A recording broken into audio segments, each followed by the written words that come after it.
La journée du 8 mars est une opportunité pour les femmes de réfléchir sur leur sort, l'avenir de leur nation entière, surtout de leurs enfants.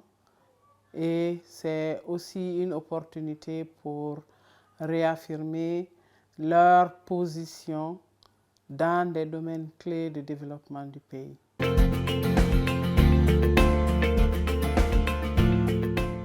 La Guinée, à l'image de tous les pays du monde, on constate des améliorations dans les conditions de vie, dans les droits et dans les opportunités qui sont offertes aux femmes.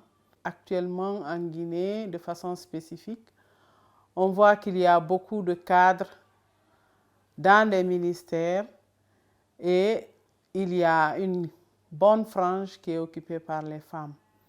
Dans les ministères, dans les institutions, mais aussi même dans le monde rural, on voit que les femmes, de plus en plus, au lieu d'accepter juste leur sort de ménagère, réalisent des activités génératrices de revenus et ont accès maintenant de plus en plus aux mécanismes de financement.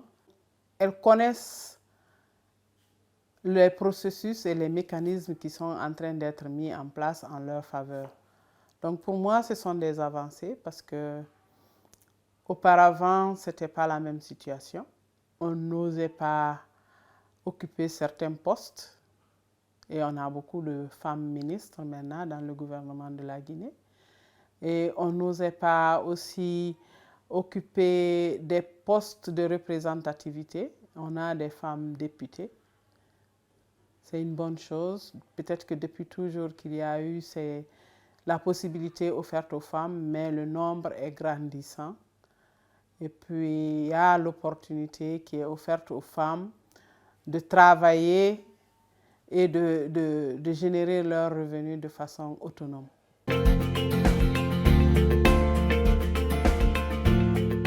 Ce que je vais dire au gouvernement, c'est de permettre d'accompagner davantage les femmes pour cette journée spéciale. Parce que le 8 mars n'est pas juste fait pour porter des uniformes, aller au palais, écouter le discours du président, mais c'est aussi une opportunité où les femmes peuvent s'organiser, identifier des idées principales pour elles et célébrer ces idées, arriver à les promouvoir et à les défendre à tous les niveaux et dans la mesure du possible, essayer de voir dans quelle mesure des accompagnements pourraient être faits. Dans divers domaines, c'est possible. C'est par exemple avoir des foires où on présente les réalisations des femmes à l'occasion du 8 mars.